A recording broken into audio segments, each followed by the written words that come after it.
Hi guys, and welcome back to the Black Consciousness Movement channel, where we obviously discuss things like being proud of your own hair and feeling comfortable in your own skin, and all the different cultural should I say narratives out there that is being put out there between people.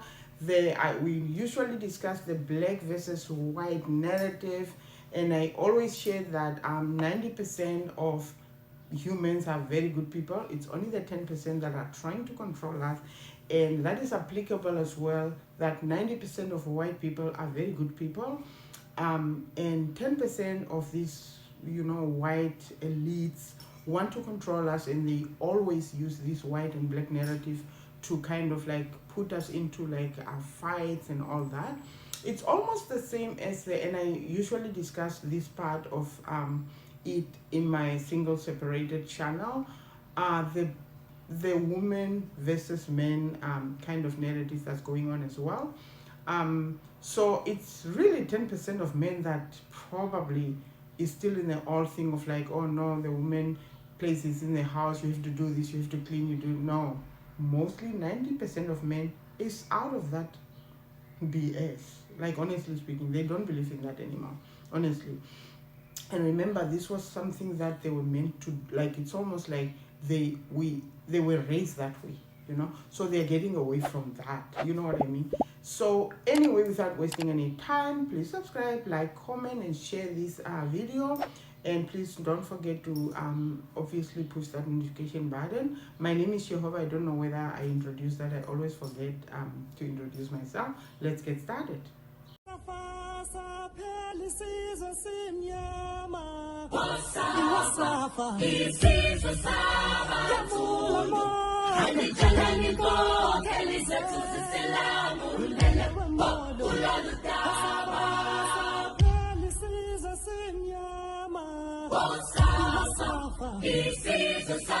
When we say black is beautiful, we are not comparing that beauty with other races. We are not saying black is beautiful more than white, black is beautiful more than brown. We are just teaching mainly that black is beautiful.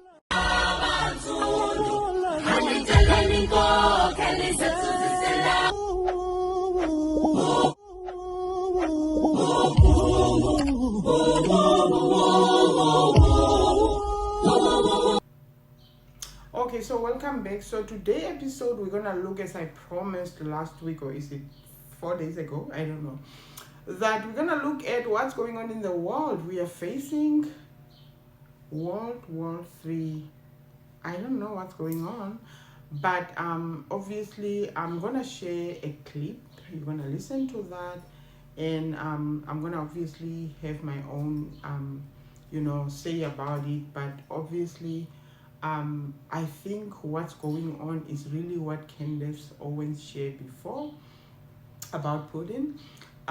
This guy, I don't think he really wants war. I think he wants to solve it, but sometimes you get pushed into a corner and you don't have much of a choice than to react the way you react, So sometimes you can be bullied, okay? And honestly speaking, on this, I'm not taking any sides. So I'm just gonna let you listen to this clip and kind of see what you think about it. So let's take a listen to that. Let's take a look at the US.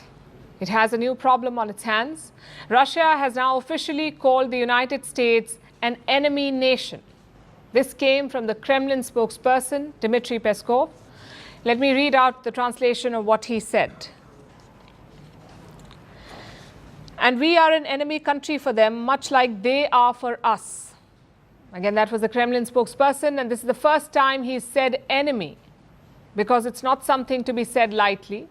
Now, you know that Washington and Moscow have never seen eye to eye. They've been on opposite sides in a number of conflicts, most recently in Ukraine.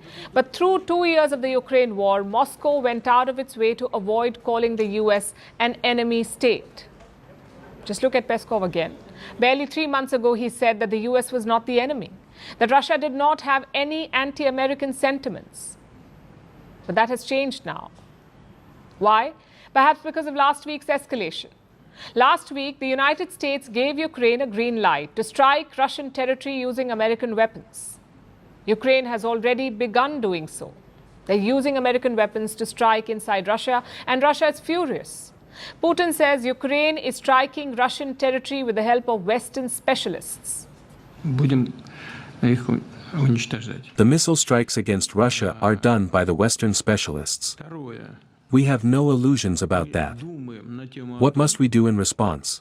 First of all, we will improve our air defense systems to destroy the missiles. Secondly, we think that if someone thinks it is possible to supply such weapons to a combat zone to strike at our territory and create problems for us, why do we not have the right to supply our weapons of the same class to those regions of the world where there will be strikes on the sensitive facilities of those countries that are doing this against Russia? You heard what he said. Basically, Putin has threatened to turn the tables. Russia, which conducted military exercises near the United States in the Atlantic Ocean on Tuesday. The drills involved Russia's nuclear-powered submarine and a naval frigate that are heading to the Caribbean nation of Cuba. The warships fired high-precision missiles at mock enemy targets from a distance of more than 370 miles. Now, these vessels are among the 4 Russian warships en route to Cuba, and they're expected to arrive in Havana today. Now, Cuba says this reflects the historically friendly relations between the two nations. The Russian warships that will dock in Cuba will be carrying the Zircon hypersonic missiles that could be used against both ships and ground targets. Vladimir Putin has touted these missiles as a potent weapon, which have a range of over 600 miles and travel 9 times faster than the speed of sound. Last week, the Cuban government said the Russian warships would not be carrying any nuclear weapons. The statement came after Washington raised alarms as it tracked Russian warships near the Caribbean Sea. Now, the U.S. has said that it does not see Russia's move as threatening. However, the U.S. Navy will continue to monitor these exercises. And joining the United States in tracking the Russian activity is its Latin American ally, Guyana. The view is that shared by some of our partners is that it's not something that we should worry about. Yeah, so for me personally, making my own judgment based on that clip, I feel like the divided states, as Dr. Mumbi called it, I think you know already, or should we call it the United States? I don't think they are still united, are they? It feels more like they are divided than, united anyway. But I feel like, honestly speaking, there's a kind of, there's something going on, there's something going on when it comes to the whole thing. Even when I want you to listen to this before I even go on. What is going on in Ukraine? What is really going on? It feels like there's a push for some people, and I'm going to share what Candace was saying about, the Zelensky, the president of Ukraine. It's funny how when this war started, we all felt sorry for him. We're like, oh my God, what's going on, and so on. But now you begin to realize that what Julian Assange say about war being created is really true. But before I get ahead of the game or ahead of myself, let's listen to what Candace Owens has to say about the whole thing. And even it's crazy. What's going on is crazy. What the heck is going on? What is wrong with people? Let's take a listen. So, some bad news. Zelensky, America's welfare queen, apparently doesn't like me. And there's a lot of people. He is making a list and checking it twice. This is crazy, but it is true and it is real. And people are actually concerned for my life because of it. And I understand why. We're dealing with Zelensky. He is obviously a psychopath, a deranged psychopath, also a liar. And yes, he is, in fact, sending Christians to the slaughter under the guise of something else. I think he is just your regular Bolshevik. You see men wearing crosses being dragged out of their homes, screaming, praying, asking not to be dragged out of their homes. And it is, in fact, a meat grinding operation. And I think because many of us have the courage to call this out and to stand up to these state-sponsored initiatives and ask questions about what is actually going on, we have wound up on his list. And yes, that is scary. That is scary, but I remain brave. I am not so concerned about my life when it comes to Zelensky because he's a very, very, very small man. Okay, I'm back. Like, the whole thing, look, like I said, to be quite honest. Now, this is the thing. I have another clip that I want to share, and I'm like, why is this woman signing bombs? Like, Candace, I'm literally shocked. And then she wrote on them, get them? And you guys still think that what's going on in Gaza is not genocide? I know that every time when you say something about Israel, people goes like, oh no, you know, as the term say. I think this is the same thing that I've been saying. When you keep on exaggerating something that isn't true, it's gonna lose, the whole meaning of what it really means. Like, honestly speaking, why is this woman signing bombs? To bomb who? My girl, Nikki Haley. She's just insane. I don't even understand. I have to assume now that Israel's got blackmail on Nikki Haley because she has done the absolute most. First and foremost, she ran for the president of Israel on the U.S. presidential stage. That was weird. I've never seen someone so committed to another country, a foreign country, running for the president of the United States. It has to stop. It is a mockery. And now she's really upped the ante. I don't know if you've seen this, but she's gone over and she is signing bombs. Here she is in northern Israel. This photo was taken on May 28, 2024, and she decided to get herself photographed signing Israeli artillery shells, right? So those are going to go and those are going to bomb Palestinians. Because that's what's happening, right? You can pretend all you want. I do not care if you are pro-Israel. You have to acknowledge the death toll of innocent Palestinians. I just don't understand how any person can look at that and be comfortable with the amount of children that have died, okay? But parking that aside, why are you signing bombs? In no scenario, I don't care if you're pro-Israel, why would you think it is a meaningful thing that is anything other than absolutely disturbing to sign a bomb? Why are you signing a bomb? This is not a book. This is a bomb that is going to kill human beings. You know what this is, guys? It's demonic. And who is these people that they need to get? Because surely it's not the Hamas, because the Hamas are hiding. Because guess who's dying? Innocent Palestinians.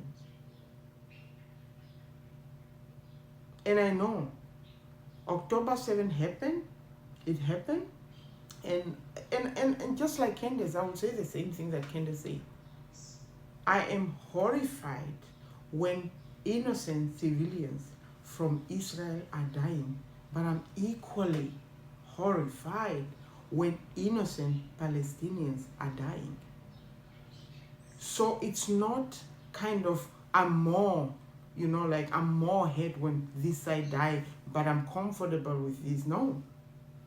So what is going on? I don't understand. And this is what I wanted to share because honestly speaking, I think the media has made sure that we are, taking a certain narrative to be true.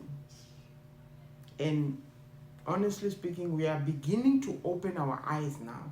Our eyes are beginning to open. And we are probably beginning to understand why Julian Assange is still in prison. That guy is innocent. He was just trying to open the eyes of people. And I'm going to share his clip again. Let me share this clip. I shared it in my previous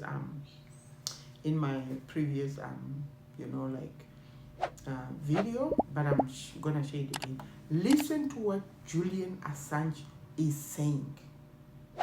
Let's take a listen.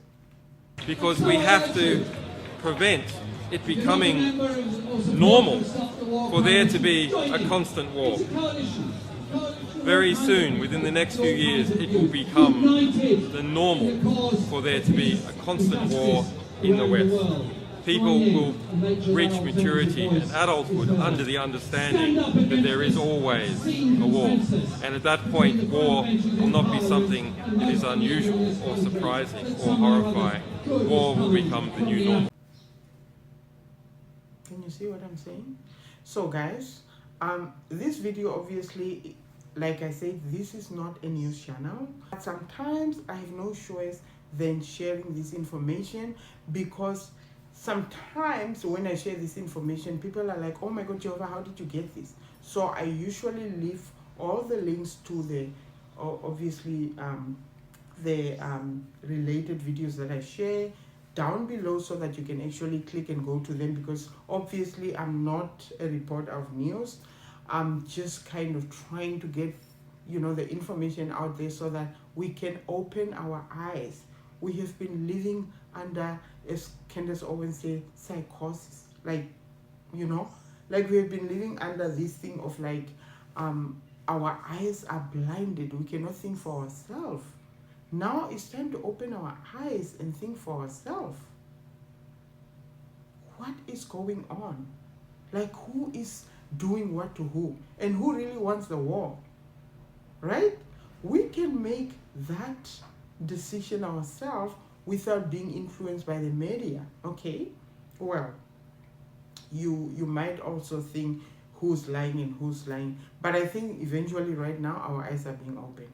So guys, we are coming to the end of this video. I just want to thank you guys for sharing, for commenting, for liking and subscribing. Our goal is not so much, it's a bonus that apparently we can make money out of YouTube. I didn't even know.